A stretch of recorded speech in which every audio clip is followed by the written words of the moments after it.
प्रणाम सभी को। आइए आज गीता के अध्याय 10 और श्लोक 20 से शुरू करते हैं।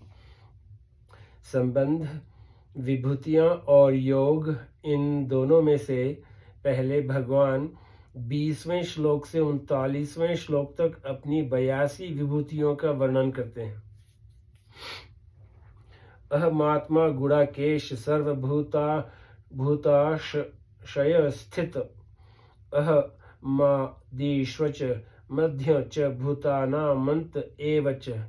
मतलब, हे नींद को जीतने वाले अर्जुन, संपूर्ण प्राणियों के आदि, मध्य तथा अंत में भी मैं ही हूँ, और प्राणियों के अंतकरण में आत्मा रूप से भी मैं ही स्थित हूँ। व्याख्या।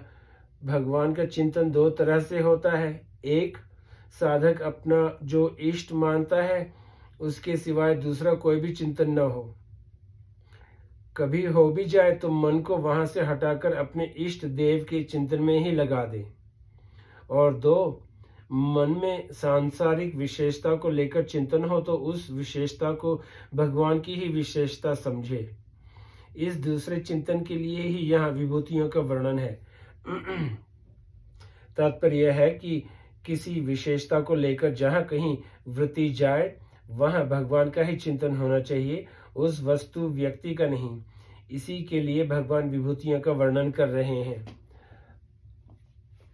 अहमादिष्वच मध्य च भूतानमंत एव च। यहाँ आदि और अंत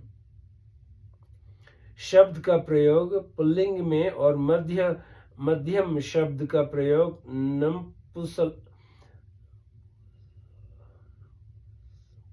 नपुंसकलिंग में किया गया है।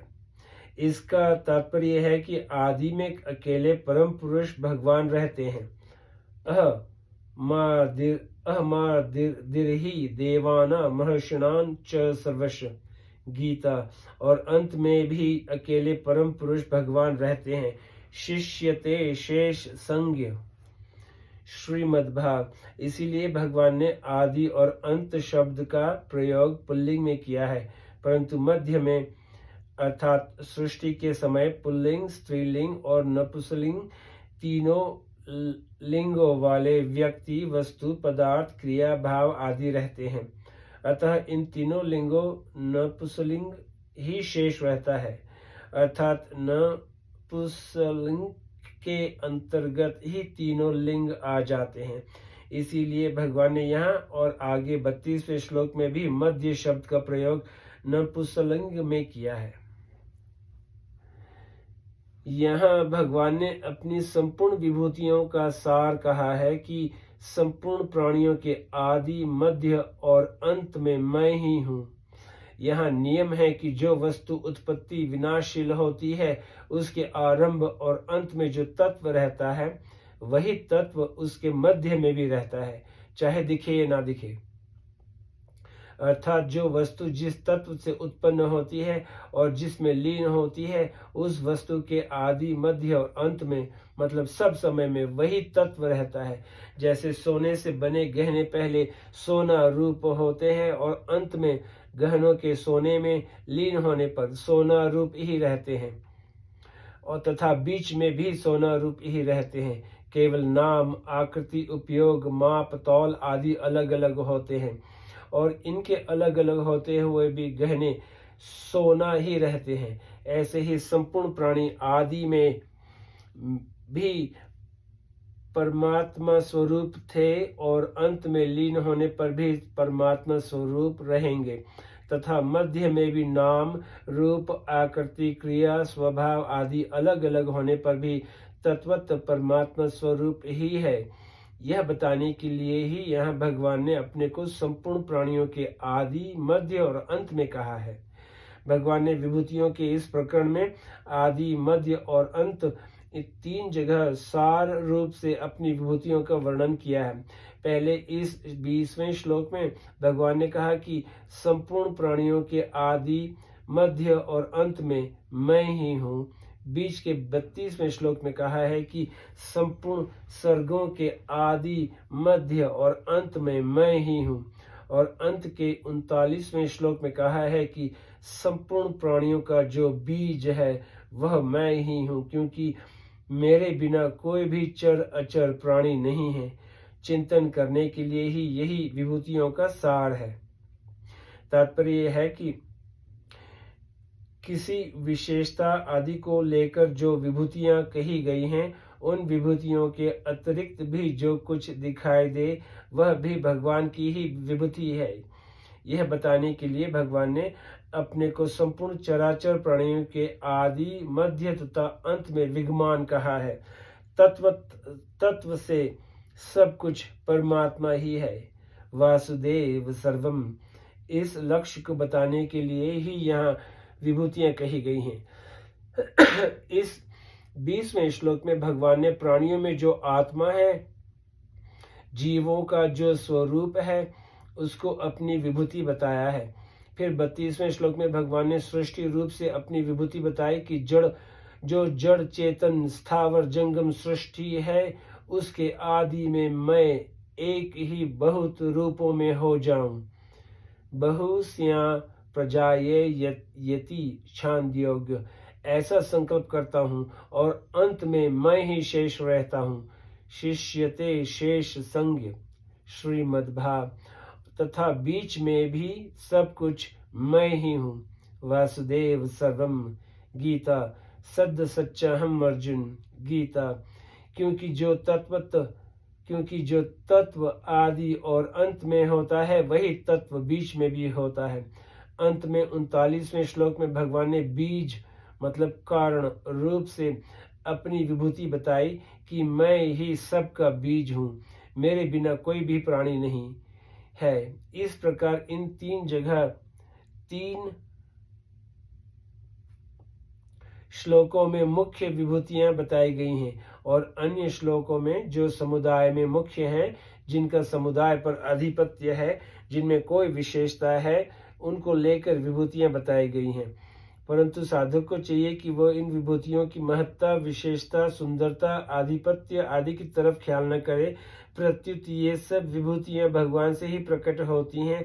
इनमें जो महत्ता आदि है वह केवल भगवान की ही है। ये विभूतियां भगवत स्वरूप ही हैं। इस तरफ ख्याल रखें, कारण कि अर्जुन का प्रश्न भगवान के चिंतन के विषय में है, किसी वस्तु, व्यक्ति आदि के चिंतन के विषय में नहीं है। अहमात्मा गुणाकेश सर्वभूताशय स्थित।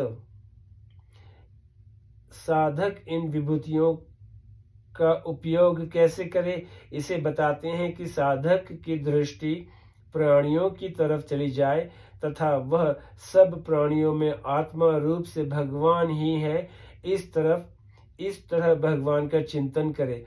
जब किसी विचारक साधक की दृष्टि सृष्टि की तरफ चली जाए, तब वह उत्पत्ति, विनाशशील और हरदम परिवर्तनशील सृष्टि के आदि, मध्य तथा अंत में एक भगवान ही है, इस तरह भगवान का चिंतन करें।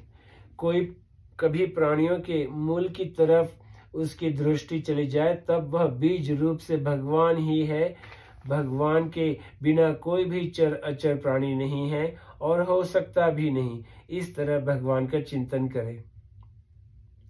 अब श्लोक 21। आदित्यानामः विष्णुर्ज्योतिषा रविर्वंशुमान् मरीचिर्मरुत्तामस्मि नक्षत्राणामः शशि। ये श्लोक 21। मैं आदि के पुत्रों में विष्णु, वामन और प्रकाशमान वस्तुओं में किरणों वाला सूर्य हूँ। मैं मरुतों का तेज और नक्षत्रों का अधिपति चंद्रमा हूँ।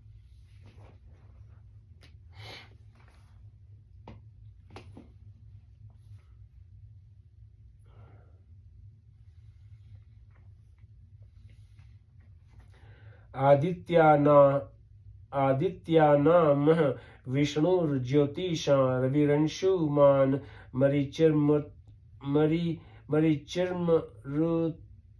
मरीचिर्मरुतामस्मि नक्षत्राणामः शशि। मैं आदि के पुत्रों में विष्णु और प्रकाशमान वस्तुओं में किरणों वाला सूर्य हूँ। मैं मृतों का तेज और नक्षत्रों का अधिपति चंद्रमा हूँ। व्याख्या। आदित्य नामः विष्णु। आदित्य के धाता मित्र और जितने पुत्र हैं उनमें विष्णु अर्थात वामन मुख्य है। भगवान ने ही वामन रूप से अवतार लेकर दैत्यों की संपत्ति को दान रूप से लिया और उसे अदिति के पुत्रों मतलब देवताओं को दे दिया। इन विभूतियों में षष्ठी का प्रयोग किया गया है। षष्ठी का प्रयोग निर्धारण अर्थात मुख्यता के अर्थ में भी होता है और संबंध के अर्थ में भी। जहाँ निर्धारण में षष्ठी होती है वहाँ हिंदी में विभक्ति का प्रयोग होता है और जहाँ संबंध में षष्ठी होती है वहाँ हिंदी की विभूतियों का प्रयोग होता है। उदाहरणार्थ इस श्लोक के पूर्वार्ध में निर्धारण के अर्थ में और उत्तरार्ध में संबंध के अर्थ में षष्ठी का प्रयोग हुआ है। 12 महीनों में जो 12 आदित्य होते हैं उनमें कार्तिक मास के सूर्य का नाम भी विष्णु है। ज्योतिष रविरंशुमान चंद्रमा नक्षत्र तारा अग्नि आदि जितनी भी प्रकाशमान चीजें हैं उनमें किरणों वाला सूर्य मेरी विभूति है, क्योंकि प्रकाश करने में सूर्य की मुख्यता है। सूर्य के प्रकाश से ही सभी प्रकाशमान होते हैं।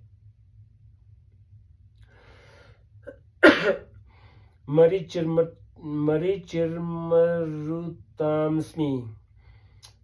सत्व ज्योति आदित्य हरित आदि नामों वाले जो 49 मृत हैं उनका मुख्य तेज मैं हूँ। उस तेज के प्रभाव से ही इंद्र के द्वारा दिति के गर्भ के 7 टुकड़े करने पर और उन 7 के फिर 7 टुकड़े करने पर भी वे मरे नहीं, प्रत्युत 1 से 49 हो गए। नक्षत्राणाम शशि अश्विनी भरणी कृतिका आदि जो 27 नक्षत्र है उन सब का अधिपति चंद्रमा मैं हूँ। इन विभूतियों में जो विशेषता है महत्ता है वह वास्तव में भगवान की है। इस प्रकरण में जिन विभूतियों का वर्णन आया है उनको भगवान ने विभूति रूप से ही कहा है, अवतार रूप से नहीं। जैसे अदिति के पुत्रों में वामन मैं हूँ, शस्त्रधारियों में राम मैं हूँ, वृषणी वंशियों में वासुदेव कृष्ण और पांडवों में धनंजय अर्जुन मैं हूँ इत्यादि। कारण कि यहाँ प्रसंग विभूतियों का है। आज यहीं समाप्त करते हैं, फिर कल श्लोक 22 से शुरू करेंगे। नमस्ते, शुक्रिया।